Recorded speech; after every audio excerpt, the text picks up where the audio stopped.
Hello and welcome students, hope you all are fine.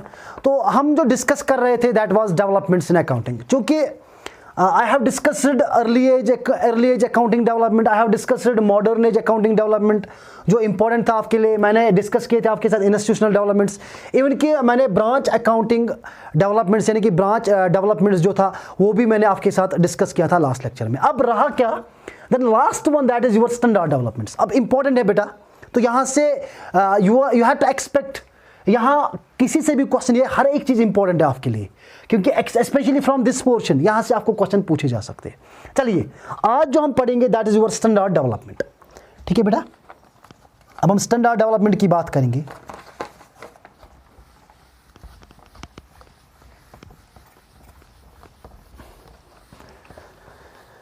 देखिए बेटा, जब मैं स्टैंडर्ड्स की बात करता हूं, स्टैंडर्ड डेवलपमेंट या स्टैंडर्ड्स में बोलूं,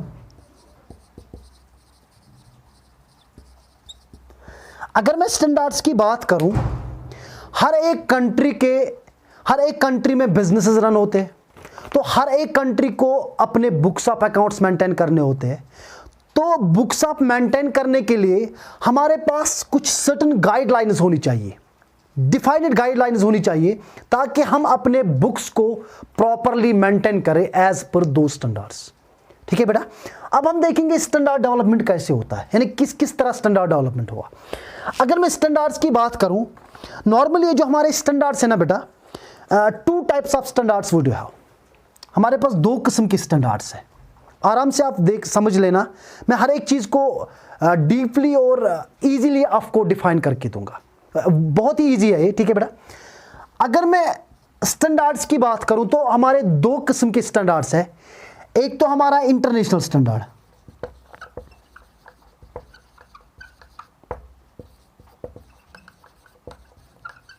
ठीक है बेटा, एक हमारे हैं नेशनल स्टैंडर्ड। क्योंकि हम इंडिया में रहते हैं तो इस वाले पोर्शन में हम इंडियन स्टैंडर्ड्स की बात करेंगे। ठीक है बेटा, तो ये हमारे इंटरनेशनल स्टैंडर्ड्स है। इंटरनेशनल स्टैंडर्ड्स मींस कि it may be adopted by any of the country, कोई भी कंट्री इसको अडॉप्ट कर सकती है। जब मैं इन स्टैंडर्ड्स की बात करता हूं बेटा, ये भी हमारे गाइडलाइंस है। अगर मैं नेशनल स्टैंडर्ड्स की बात करूं, ये भी हमारे गाइडलाइंस है, बोथ ऑफ देम। ये भी गाइडलाइंस जो होते हैं बिजनेस के, जब हम स्टेटमेंट्स, फाइनेंशियल स्टेटमेंट्स प्रिपेयर करते हैं, ये भी हमारे गाइडलाइंस होते हैं, ये भी हमारे गाइडलाइंस होते हैं। बट अब देखिए, जब मैं इंटरनेशनल स्टैंडर्ड्स की बात करूं, जब इन स्टैंडर्ड्स को बनाया गया, नॉर्मली टॉप 10 रेप्यूटेड कंट्रीज या टॉप 10 डेवलप्ड कंट्री जो हमारी है, उन्होंने मिलकर इन स्टैंडर्ड्स को फ्रेम आउट किया। टॉप 10 कंट्रीज, यानी कि उन्होंने इन स्टैंडर्ड्स को फ्रेम किया। Normally Indian institute of chartered accountants of India की मैं अगर बात करूं, तो उनकी वजह से ये नेशनल स्टैंडर्ड्स फ्रेम आउट हुए। अब मैं अगर इंटरनेशनल स्टैंडर्ड की बात करूं बेटा, इंटरनेशनल जो अकाउंटिंग के स्टैंडर्ड्स हैं, इंटरनेशनल स्टैंडर्ड्स, तो कुछ कंट्रीज ऐसी है, जैसे कि छोटे छोटे कंट्रीज की मैं अगर बात करूं, श्रीलंका की मैं बात करूं, बांग्लादेश की मैं बात करूं, ये कुछ ऐसी कंट्रीज है जिन्होंने कॉपी पेस्ट इंटरनेशनल स्टैंडर्ड को फॉलो किया, यानी कि जो वहां पे बने थे उनको सीधे सीधे छापा अपने बुक्स में, यानी कि वही फॉलो किया। बट कुछ ऐसी कंट्री लाइक इंडिया, उन्होंने उसको थोड़ा सा चेंज किया, कन्वर्जन किया। अब वो तो हम देख लेंगे बाद में। सबसे पहले हम पढ़ लेंगे इंटरनेशनल स्टैंडर्ड, यानी कि स्टैंडर्ड में सबसे पहला डेवलपमेंट इंटरनेशनल स्टैंडर्ड में कैसे हुआ। चलिए देखते हैं वो। देखिए बेटा,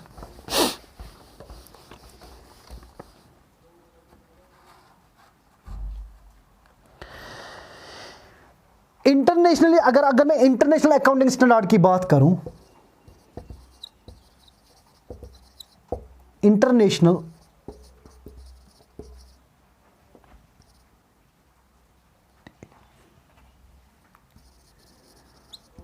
अगर मैं इंटरनेशनल स्टैंडर्ड्स की बात करूं, तो एक स्टैंडर्ड बनाया गया जिसका नाम रखा गया इंटरनेशनल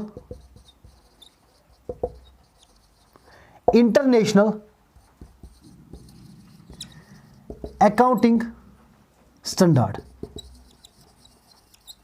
इसका नाम क्या था?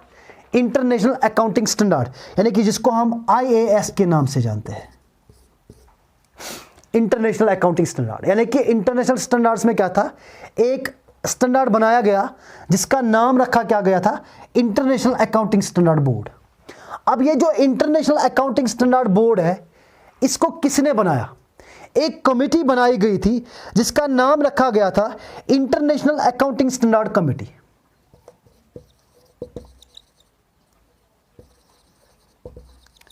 International accounting standard committee.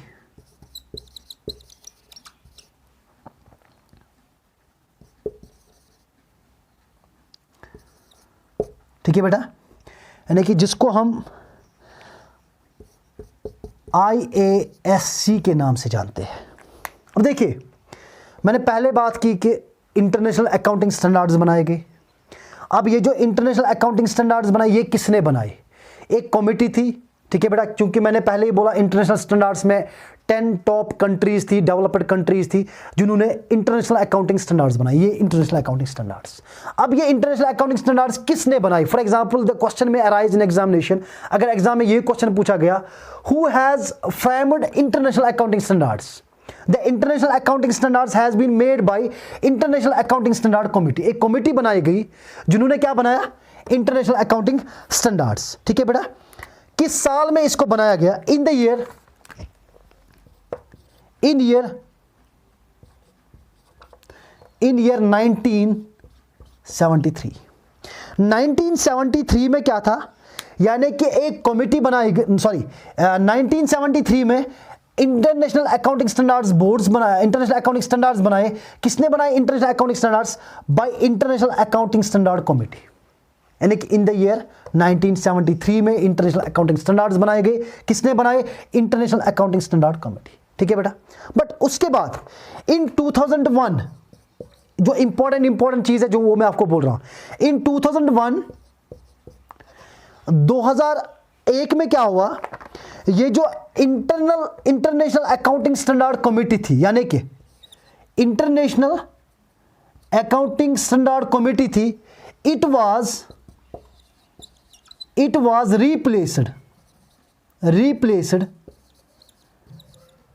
replaced with, इसको रिप्लेस किया गया किससे? International accounting standard board, IASB। बेटा इंपॉर्टेंट चीज जो मैं आपको यहां पे बोल रहा हूं, सबसे पहला चीज जो आपको याद रखना है, जितने भी हमारे इंटरनेशनल अकाउंटिंग स्टैंडर्ड्स है, उसको किसने बनाया? इंटरनेशनल अकाउंटिंग स्टैंडर्ड कमेटी ने बनाया। किस साल में बनाया? In the year 1973। इतना याद रहा। बट ये जो हमारी इंटरनेशनल अकाउंटिंग स्टैंडर्ड कमेटी थी, इसको चेंज यानी कि रिप्लेस किया गया। कब रिप्लेस किया गया? इन 2001 में इसको रिप्लेस किया गया। It was replaced with international accounting standard board, IASB से रिप्लेस किया गया इसको। ठीक है बेटा, यहां तक समझ आया? उसके बाद फिर इन्होंने क्या किया, ये जो हमारा IASB है, यानी कि इंटरनेशनल अकाउंटिंग स्टैंडर्ड बोर्ड जो है, इसने क्या किया? It has gave in numbering में अगर बात करूं 16 IFRS international financial reporting standards, 16 international financial reporting standards.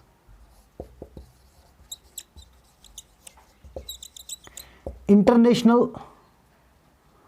Financial reporting standards. ठीक है बेटा, देखिए सिंपल आपको याद रखना है, कोई मुश्किल काम नहीं है। मैंने सबसे पहले इंटरनेशनल अकाउंटिंग स्टैंडर्ड्स की बात की। मैंने बोला ये सिंपली हमारे जनरल गाइडलाइंस होते हैं जो हर एक बिजनेस फर्म को फॉलो करने होते हैं while preparing their books of accounts. तो इसमें मैंने एक बात की है, जो इंटरनेशनल अकाउंटिंग स्टैंडर्ड है, यानी कि स्टैंडर्ड्स है, ये जितने भी है, इसको किसने बनाया?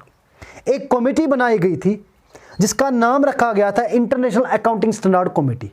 इन द ईयर 1973 में इसने इंटरनेशनल अकाउंटिंग स्टैंडर्ड्स बनाए। ठीक है बेटा, फिर उसके बाद ये जो कमेटी थी, यानी कि इंटरनेशनल अकाउंटिंग स्टैंडर्ड कमेटी थी, इसको रिप्लेस किया 2001 में। 2001 में इसको रिप्लेस किया गया, यानी कि इसको रिप्लेस किया गया with IASB, international accounting standard board से। और ये जो इंटरनेशनल अकाउंटिंग स्टैंडर्ड बोर्ड है, इंटरनेशनल अकाउंटिंग स्टैंडर्ड बोर्ड ने क्या किया, इसने 16 IFRS बनाए, इंटरनेशनल फाइनेंशियल रिपोर्टिंग सिस्टम। यानी कि जो भी हमें फाइनेंशियल रिपोर्टिंग देनी होती है ना, चाहे प्रॉफिट एंड लॉस हो, बैलेंस शीट हो, उसके लिए उसने 16 IFRS बनाई, 16 स्टैंडर्ड्स बनाई। ठीक है बेटा, इंटरनेशनल फाइनेंस।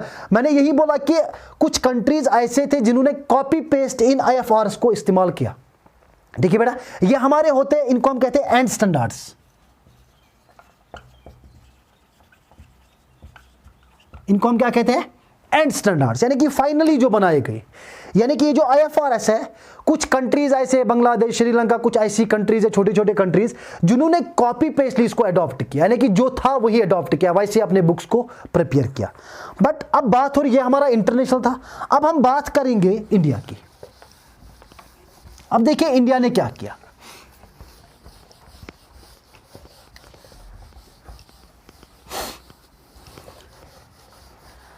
अब देखिए, मैं अगर इंडिया की बात करूं बेटा,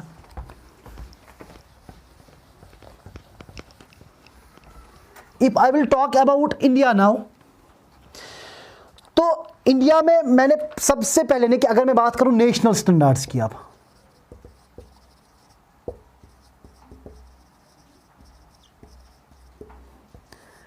नेशनल स्टैंडर्ड्स की अगर मैं बात करूं, तो मैंने सबसे पहले आपको बताया था, जब हम इंस्टीट्यूशंस पढ़ रहे थे, तो एक इंस्टीट्यूशन बनाया गया जिसका नाम रखा गया institute of chartered accountants of India, जो हमने 1 जुलाई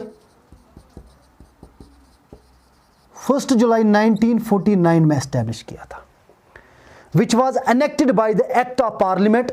और किसके एक्ट ने बनाया था, चार्टर्ड अकाउंटेंट्स एक्ट 1949 ने।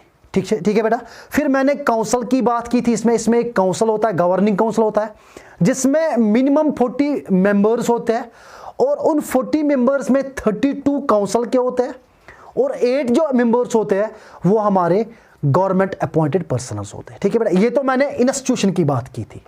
अब बात हम अगर स्टैंडर्ड्स की करेंगे, देखिए फिर से मैं एक बार अगर मैं स्टैंडर्ड्स की जिक्र करूं, ये स्टैंडर्ड्स कुछ नहीं होते, but simply they are general guidelines, they are simply your rules and methods by which we have to prepare our statements, our financial statements, चाहे वो प्रॉफिट एंड लॉस की बात हो, बैलेंस शीट की बात हो, या कोई भी डिस्क्लोजर आपका हो, हम लायबिलिटीज को कहाँ पे डिस्क्लोज कर लेंगे, हम एसेट्स को किस तरह डिस्क्लोज कर लेंगे, किस नोट्स में लिखेंगे, हम ये चीज़ें डिस्क्लोज करने के लिए हमने स्टैंडर्ड्स बनाए।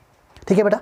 अब देखिए, जब इंडिया की बारी आई, तो इंडिया के जो अकाउंटिंग स्टैंडर्ड्स है, यानी कि accounting standards AS, it has been given by, इनको किसने दिया, the organisation known as ASB, accounting standard board. ठीक है बेटा, इनको किसने दिया, अकाउंटिंग स्टैंडर्ड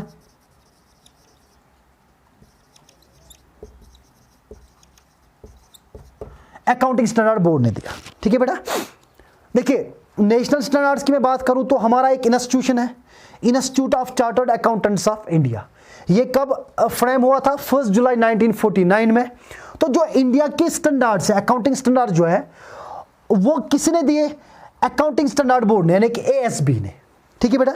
अब देखिए, अब अगर मैं ASB की बात करूं, ASB को किसने बनाया, ASB को फ्रेम आउट किया institute of chartered accountants of India ने, यानी कि ASB किसके सुपरविजन के अंडर बना, institute of chartered accountants of India. मगर ये जो हमारा ASB है, ASB के अंडर हमारे 2 ऑर्गेनाइजेशन है, यानी कि इसने अब 2 कमिटीज फ्रेम की। आप ये याद रख लो, इसने अब 2 कमिटीज बना ली। अब कौन कौन सी कमिटी बना ली सर, अब देखिए, इंस्टीट्यूट ऑफ चार्टर्ड अकाउंटेंट्स ने पहले एक कमेटी बनाई, एक बोर्ड बनाया जिसका नाम रखा गया अकाउंटिंग स्टैंडर्ड बोर्ड, बट इसने 2 कमिटीज बनाई। What was the name of those committees, देखिए पहली कमिटी जो थी, the name of that committee was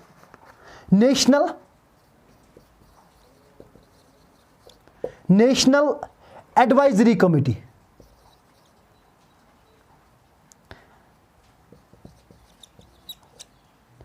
national advisory committee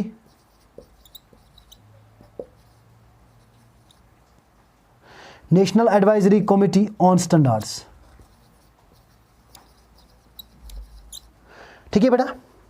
और एक कमेटी जो इसने बनाई थी, the name of that committee was national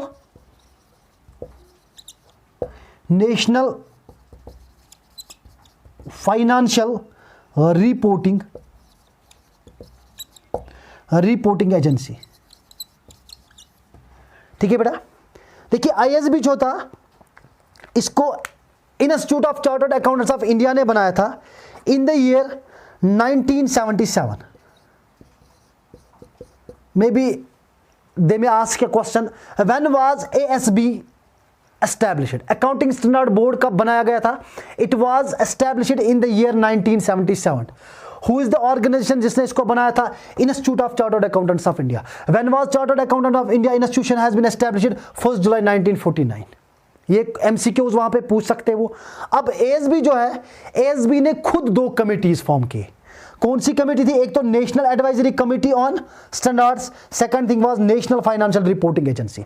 अब मकसद क्या था सर, क्यों हम इन एजेंसीज को बना रहे हैं, क्यों हम इन कमेटीज को बना रहे हैं, what is the primary objective sir, क्या हम किस वजह से बनाएंगे? देखिए अब इसके ऊपर भी एक आता है जिसको हम कहते हैं MCA, यानी कि जो ICA का ऊपर होता है उसको हम कहते हैं MCA, मीन्स की ministry of corporate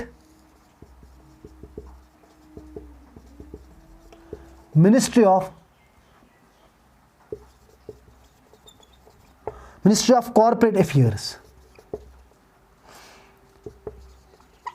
ministry of corporate affair. अब देखिए सिंपल फंडा क्या है, institute of chartered accountants of India ने क्या बनाया? ASB accounting standard board. अब अकाउंटिंग स्टैंडर्ड बोर्ड ने क्या बनाए? 2 कमिटीज बनाई, national advisory committee standards and national financial reporting agency. अब इनका काम क्या था? इनको भी कुछ स्टैंडर्ड्स प्रिपेयर करने थे, इनको भी क्या बनाने थे? स्टैंडर्ड्स प्रिपेयर करने थे। और ये दोनों जब स्टैंडर्ड्स प्रिपेयर करते थे, फिर ये किसको देते थे? ASB को। ASB उन स्टैंडर्ड्स को किनको देते थे? ये institute of chartered accountants of India को देते थे। फाइनली क्या होता था, यानी कि ये कुछ परमिटिंग ऑर्गेनाइजेशन नहीं थी, ये खुद इनको पब्लिश नहीं कर सकते थे, ये उन स्टैंडर्ड्स को मिनिस्ट्री ऑफ कॉर्पोरेट अफेयर्स को प्रोवाइड करती थी। फिर मिनिस्ट्री ऑफ कॉर्पोरेट अफेयर जो हमारा है, ये उनमें देखता था कि कहीं पे कौन सी चीज एक्सेप्टेबल है और कौन से स्टैंडर्ड्स एक्सेप्टेबल नहीं है। जो इसको एक्सेप्टेबल लगा उसको पब्लिश किया। ठीक है बेटा। तो एक प्रोसेस की तरह जाता है। Institute of chartered accountants of India ने क्या किया? 1977 में क्या किया? फिर इन्होंने ASB अकाउंटिंग स्टैंडर्ड बोर्ड बनाया और उसने अपने अंडर 2 कमिटीज बिठाई। First one was national advisory committee standard, second one was national financial reporting agency. इनका काम था स्टैंडर्ड्स बनाना, फिर ASB को देना। ASB किनको देती थी? Institute of chartered accountants. और वो किनको देती थी? मिनिस्ट्री ऑफ कॉर्पोरेट अफेयर्स को। यहां पे क्या होता था? एनालिसिस होता था इस चीज का, यानी कि एक जनरल ओवरव्यू होता था, यानी कि जो चीजें इसमें हमें ठीक लगेंगे या जो चीजें एक्सेप्टेबल लगेंगे उनको हम पब्लिश करते थे, जो चीजें एक्सेप्टेबल नहीं थे उनको हम फिर रिवाइज करते, यानी उनके ऊपर नजर मारते थे एक बार। ठीक है बेटा। तो ये सिलसिला रहा। फिर जब अकाउंटिंग स्टैंडर्ड बोर्ड बना, अब देखिए यहां से क्या कहानी हुई। अब ये जो अकाउंटिंग स्टैंडर्ड बोर्ड AS थे, तो हमारे जो पुराने अकाउंटिंग स्टैंडर्ड्स थे वो हमारे 32 थे। कितने थे बेटा? 32। और जो अब नए हैं अभी वो हमारे हैं 41 स्टैंडर्ड्स, यानी कि पुराने हमारे जो स्टैंडर्ड्स थे वो 32 स्टैंडर्ड्स थे और नए जो बने वो कितने बने? 41 स्टैंडर्ड्स। अब देखिए अब मसला हुआ ये, अब जो ये हमारा institute of chartered accountants of India था, इनके पास अपने स्टैंडर्ड्स थे, 32 स्टैंडर्ड्स थे अर्लियर, क्योंकि इनके पास अपना एक बोर्ड था, अकाउंटिंग स्टैंडर्ड का बोर्ड था, बनाने का बोर्ड। ठीक है बेटा। वो अपने स्टैंडर्ड्स थे। बट एक मसला हुआ था, क्योंकि जो हम बिजनेस जब से, अगर आपने सुना होगा the policy like LPG in the year 1991 के बारे में अगर आपने सुना होगा, क्योंकि जब से पॉलिसी आई ना LPG, liberalisation, privatisation and globalisation, जो ही पूरी दुनिया ग्लोबलाइज्ड हुई तो फ्रीली मूवमेंट ऑफ, चाहे वो कैपिटल की बात हम करें, चाहे वो लेबर की बात हम करें, चाहे वो टेक्नोलॉजी की हम बात करें, हर एक चीज का free movement from country to country हुआ। अब क्या हुआ कि जितने भी हमारे फॉरेन इन्वेस्टर्स थे, अब उनको प्रॉब्लम होती थी अगर वो हमारे फर्म्स में इन्वेस्ट करते थे, तो क्योंकि उनके कुछ अलग इंटरनेशनल फाइनेंशियल रिपोर्टिंग स्टैंडर्ड्स थे, हमारे कुछ अलग इंडियन अकाउंटिंग स्टैंडर्ड बोर्ड्स यानी कि हमारे अलग अकाउंटिंग स्टैंडर्ड्स थे जो institute of chartered accountants of India ने बनाए। अब इंडिया के लिए दो ही पॉसिबिलिटीज थी, या तो वो इंटरनेशनल फाइनेंशियल रिपोर्टिंग सिस्टम को फॉलो करे, जो स्टैंडर्ड्स थे उनके थे, इंटरनेशनल थे, वो भी फॉलो करे और अपने भी फॉलो करे, या तो उनमें वो क्या करे, कन्वर्जेंस यानी कि उनमें कुछ चेंज करे फिर अडॉप्ट करे। अब इंडिया ने क्या किया, अब देखिए, अब इंडिया ने क्या किया,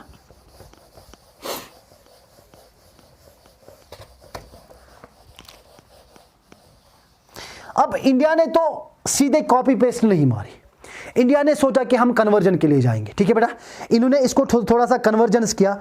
ऑन 1 अप्रैल की बात होती है, 1 अप्रैल 2014, 1 अप्रैल 2015, 1 अप्रैल 2015 इंडिया ने क्या किया, इंडिया कैम इंडियन, या मैं लिख लूं Indian accounting standard came as convergence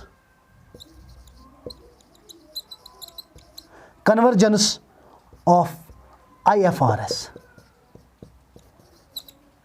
ठीक है बेटा, अब देखिए इन्होंने तो कॉपी पेस्टली इनको अडॉप्ट नहीं किया, जैसे कि मैंने श्रीलंका या बांग्लादेश की बात की थी, उन्होंने तो कॉपी पेस्टली उनको अडॉप्ट किया था, बट इंडिया ने क्या किया, ऑन 1 अप्रैल 2015 में इन्होंने क्या किया, Indian accounting standard came as convergence of international financial reporting system. अब इन्होंने कुछ कन्वर्जेंस किया, यानी कि उनको कन्वर्ट किया अपने अकाउंटिंग स्टैंडर्ड्स में, यानी कि उसमें इतना सोफिस्टिकेटेड बना, क्योंकि ये इतने एक्सेप्टेबल बने, मैं कह सकता हूं कि ये IFRS से भी ज़्यादा सोफिस्टिकेटेड बने। जो इंटरनेशनल अकाउंटिंग स्टैंडर्ड बोर्ड थे उनसे भी कुछ इसमें थोड़ा सा मॉडिफिकेशन लाया गया।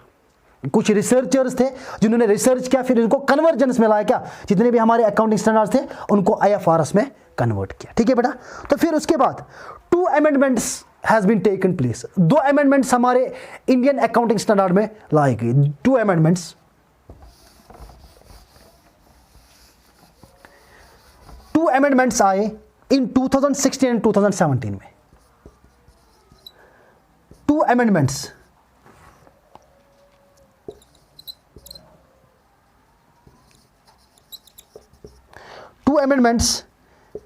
in accounting standards in 2016 and 2017।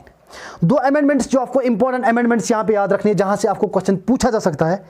एक तो हमारा था construction contracts,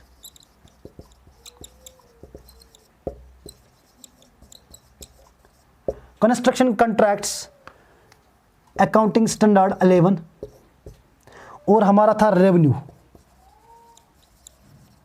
revenue accounting standard 18। ये 2 अमेंडमेंट जो लाए गए हमारे इंटरनेशनल फाइनेंशियल रिपोर्टिंग सिस्टम में इन 2016 एंड 2017 में। ठीक है बेटा, तो सिंपल जो मैंने आपको बोला, 1 अप्रैल 2015 में क्या हुआ, इंडिया ने एज ए कन्वर्जेंस के लिए गई, इन्होंने कॉपी पेस्टली अडॉप्ट नहीं किया। क्यों, इन्होंने क्या किया, IFRS में थोड़ा सा कन्वर्जन लाया। तो 2 अमेंडमेंट्स जो हुए इन अकाउंटिंग स्टैंडर्ड में 2016 2017 में। The first one was construction contracts, जो अकाउंटिंग स्टैंडर्ड 18 में आता है, 11 में आता है, और रेवेन्यू जो हमारा अकाउंटिंग स्टैंडर्ड 18 में आता है। ठीक है बेटा, तो ये यहां तक की कहानी थी। अगर हम बात करेंगे नेशनल स्टैंडर्ड्स की, तो मैंने सिंपल बोला नेशनल स्टैंडर्ड्स क्या होते हैं, यानी कि हमारा इंस्टीट्यूशन होता है institute of chartered accountants of India, उसके ऊपर हमारा MCA होता है, मिनिस्ट्री ऑफ कॉर्पोरेट अफेयर्स। तो इसने एक बोर्ड बनाया था, accounting standard board, in the year 1977। तो जिसने 2 कमेटीज बिठाई थी, एक थी national advisory committee on accounting standards, दूसरी हमारी थी नेशनल फाइनेंशियल रिपोर्टिंग एजेंसी। ये 2 एजेंसीज स्टैंडर्ड्स बनाते थे, फिर अकाउंटिंग स्टैंडर्ड बोर्ड को प्रोवाइड करते थे, वो institute of chartered accountants of India को प्रोवाइड करते थे, वो मिनिस्ट्री ऑफ कॉर्पोरेट अफेयर्स को देते थे। ठीक है बेटा, तो फिर क्या हुआ कि अब जो हमारे अकाउंटिंग स्टैंडर्ड्स थे उनको 1977 में इंस्टीट्यूट ऑफ चार्टर्ड अकाउंटेंट्स ने बनाया। ठीक है बेटा, तो अब यहाँ पे जो हमारे अकाउंटिंग स्टैंडर्ड्स थे, earlier in old it was 32, आज 41 है।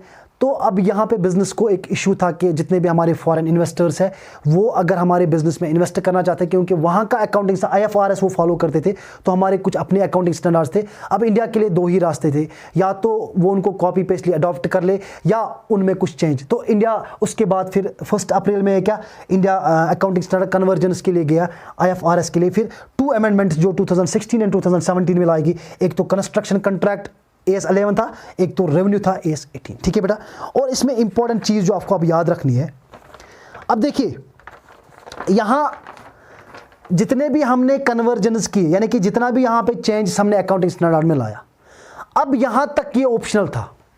अब मैं एक पॉइंट और लिख लूँ,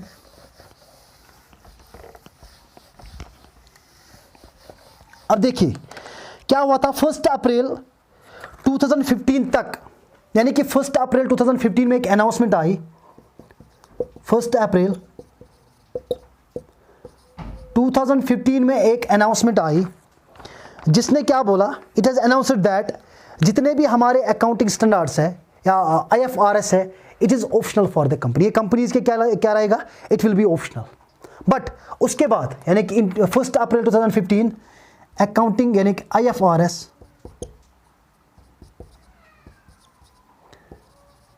will be optional.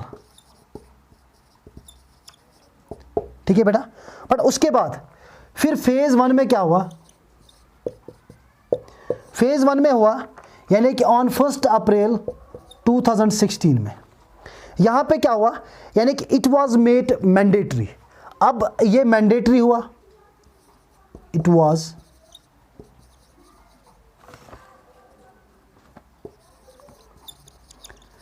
Was mandatory for listed companies, for listed और, ये मैं बोलूं फॉर लिस्टेड और not with net worth of 500 crore और मोर। ठीक है बेटा, मैंने क्या बोला कि 1 अप्रैल 2015 में IFRS ऑप्शनल था, यानी कि जितने भी हमारे अमेंडमेंट्स हुए वो ऑप्शनल थे कंपनीज के लिए। फिर उसके बाद फेज 1 में क्या हुआ, 1 अप्रैल 2016 में क्या, इट वाज मेड मैंडेटरी, चाहे वो लिस्टेड कंपनी हो या नॉट लिस्टेड हो। लिस्टेड मीन्स के जितने भी हमारे स्टॉक एक्सचेंज, चाहे वो बम्बई हो चाहे वो नेशनल स्टॉक एक्सचेंज हो, उन पे चाहे वो कंपनी लिस्ट हो या ना हो, मगर अगर उनकी नेटवर्थ 500 करोड़ हो या 500 करोड़ से ज़्यादा हो तो उनको मैंडेटरी फॉलो करना होगा। ठीक है बेटा, फिर उसके बाद यानी कि मैं जो कह दूं कि एंड स्टैंडर्ड्स, इनको मैं कह दूं अब एंड अकाउंटिंग स्टैंडर्ड्स, यानी कि हियर एंड अकाउंटिंग स्टैंडर्ड्स क्या थे, IFRS, ये ऑप्शनल थे। यानी कि इन 2015 1 अप्रैल 2015 IFRS विल बी ऑप्शनल, यानी कि and standards will be optional. ये कंपनी कोई फॉलो करे तो कोई मसला नहीं, कोई नहीं करे तो कोई मसला नहीं। बट 2016 में 1 अप्रैल 2016 में क्या किया, इसको मैंडेटरी किया गया, चाहे कंपनी कोई लिस्टेड हो या कंपनी लिस्टेड ना हो। ठीक है बेटा, विद, मगर इसमें कंडीशन रखी गई जिनका नेटवर्थ 500 करोड़ या उससे ज़्यादा होगा उनको एंड अकाउंटिंग स्टैंडर्ड्स फॉलो करने होंगे। फिर उसके बाद फेज 2 में क्या हुआ, फेज 2 में क्या हुआ, यानी कि 1 अप्रैल 2017 में और एक अमेंडमेंट आई, ऑल लिस्टेड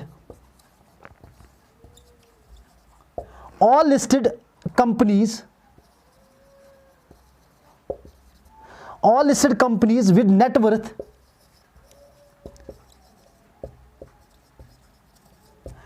नेटवर्थ बिलो 500 करोड़ और any unlisted having net worth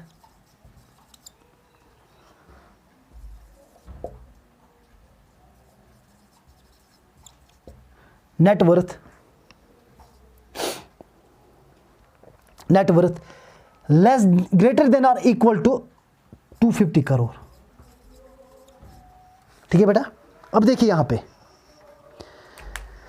अब इन्होंने क्या बोला कि देखिए यहां पे क्या आपको याद रखना है। सबसे पहले मैंने बोला 1 अप्रैल 2015 में जो हमारे एंड अकाउंटिंग स्टैंडर्ड्स है ये ऑप्शनल बनाए गए। फिर और एक अनाउंसमेंट किया गया 1 अप्रैल 2016 में, जितने भी लिस्टेड कंपनीज है, या वो लिस्टेड हो या ना हो लिस्टेड स्टॉक एक्सचेंज पे, बट जिनका नेटवर्थ 500 करोड़ और उससे ज़्यादा होगा, उनको एंड अकाउंटिंग स्टैंडर्ड्स फॉलो करने ही पड़ेंगे। फिर उसके बाद फेज 2 में क्या आया, इन 1 अप्रैल 2017 में ऑल लिस्टेड कंपनी, जितने भी हमारे लिस्टेड कंपनी है जिनका नेटवर्थ बिलो 500 करोड़ हो, कोई भी लिस्टेड कंपनी हो जिनका नेटवर्थ बिलो 500 करोड़ से नीचे होगा, यानी कि इसमें क्या था 500 करोड़ और उससे ज़्यादा, बट यहाँ पे क्या था 500 करोड़ से नीचे यानी कम, उनको भी accounting and accounting standards follow करने होंगे। और अन्य अनलिस्टेड कंपनी, कोई भी अनलिस्टेड कंपनी हो जिनका नेटवर्थ लेस देन और ग्रेटर देन और इक्वल टू 250 करोड़ होगा, यानी कि जो भी अनलिस्टेड कंपनीज थी जिनका नेटवर्थ ग्रेटर देन 250 करोड़ और इक्वल, यानी कि जिनका नेटवर्थ 250 करोड़ और उससे ज़्यादा होगा, उनको एंड अकाउंटिंग स्टैंडर्ड्स फॉलो करने होंगे। तो ये कुछ इंपॉर्टेंट डेवलपमेंट्स हमारे अकाउंटिंग में थे। तो hope you guys have understood it. अगर आपको कोई भी इशू होगा जन आप मुझे टेक्स्ट कर सकते हो और even you can call me. Hope you understand. Okay, best of luck.